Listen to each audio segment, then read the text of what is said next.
Hello, friends. I'm your story host, and yes, you guessed it right. I'm the Snow Leopard speaking.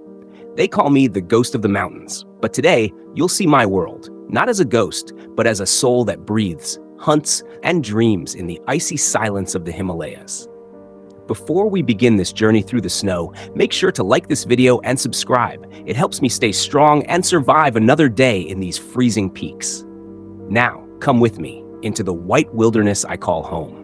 The sun has barely touched the icy cliffs when I open my silver eyes. The air is thin, and every breath feels like ice entering my lungs. Around me, the wind howls, whispering secrets of the mountains that only we snow leopards understand. My thick fur ripples in the cold breeze, a cloak of gray and white spots blending me perfectly into the rocky slopes. Down below, the valleys sleep under a blanket of fog, and I, the silent watcher, prepare for another day of survival. I stretch my paws on the edge of the cliff.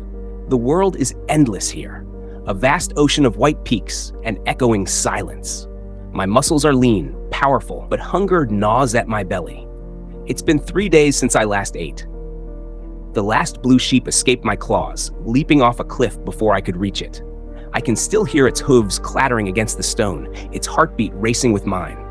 Today, I must find food, but I'm not hunting just for myself.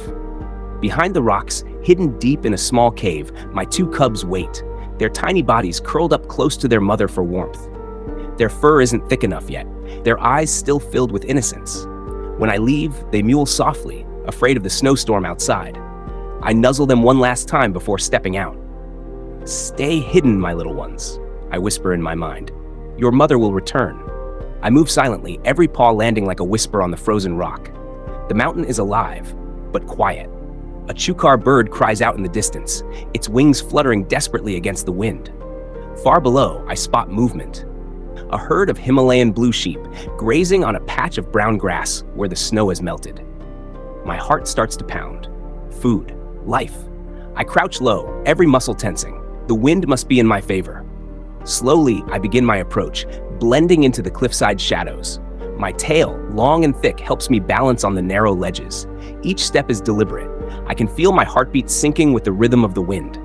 The blue sheep lift their heads, sniffing the air, but I am invisible. The ghost of the mountains moves unseen. I leap. The air slices around me as I pounce from the cliff. My claws dig into the back of a sheep before it can run. It screams, echoing across the valley. The herd scatters. The struggle is fierce, but short. Hunger takes over, instinct takes control, and when silence returns, I breathe hard, victorious. The snow beneath me stains red. I eat quickly, knowing the vultures and foxes will soon smell the feast. My strength returns. Warmth spreads through my veins. I tear off a piece and carry it in my jaws, climbing back toward the den. The path is steep, and snow begins to fall, covering my paw prints. As I climb higher, the wind grows crueler, biting through my fur. But my cubs are waiting, and that thought pushes me forward. When I reach the cave, I hear their tiny cries. Their eyes light up when they see me. I drop the meat beside them, licking their faces gently. They purr softly, wrapping themselves around my paws. For a moment, everything feels peaceful.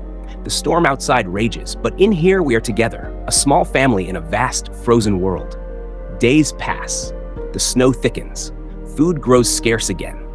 I travel farther, sometimes descending lower into the valleys where humans live. I see strange structures, smoke rising from their fires. Once, I saw a group of men with shiny sticks. They pointed them at the mountains, and one loud bang echoed across the cliffs. I ran, heart pounding as the scent of danger filled the air. I've learned to stay away from them. Humans don't belong here, yet they keep climbing higher, chasing the ghosts they can never catch. One morning, the sky turns crimson with dawn. I sense something wrong. The mountain feels too quiet.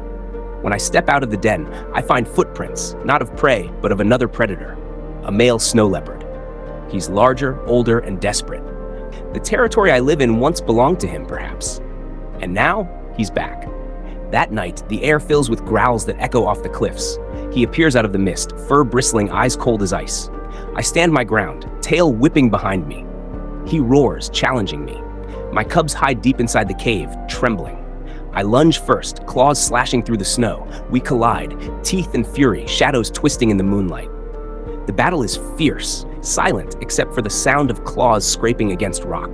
Finally, he retreats, bleeding, disappearing into the fog. My body aches, but I've won. I return to the cave, breathing heavily. My cubs look up at me with wide eyes, and I nuzzle them softly. "It's all right now," I whisper. "The mountains are ours again." Weeks turn into months. My cubs grow stronger. Their once wobbly legs now carry them across ledges with surprising grace. I teach them how to stalk, how to use the wind, how to become invisible. They chase each other through the snow. Their laughter, yes, even we animals have joy, echoing like music in the cold air. But I know what's coming. One day they will leave. That is the way of the mountains. Each snow leopard is a solitary soul destined to walk alone. Still, as I watch them sleep beside me, I wish I could freeze time, keep them small, safe, forever. Then one morning, the sky clears after a long storm. The world shines in silver and gold. My cubs stretch and look at me with bright eyes. It's time. I walk them to the ridge where the valley spreads below us like a sea of clouds. They press their heads against mine, a final goodbye. One goes left, one goes right, disappearing into their own destinies. I watch them until they vanish. The silence that follows is heavy, almost sacred. The wind touches my fur gently, as if the mountains themselves are whispering, "You've done well." I close my eyes and breathe in the cold air. My cubs are gone, but their spirit lingers in every snowflake that falls. Now I walk alone again, the ghost of the mountains blending with stone and storm. I move gracefully, proudly, no longer just a hunter or a mother, but a legend hidden in the snow.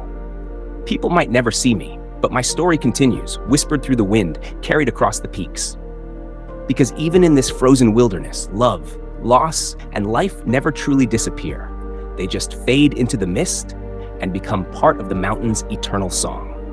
So if you ever look up at a snowy peak and feel something watching, don't be afraid.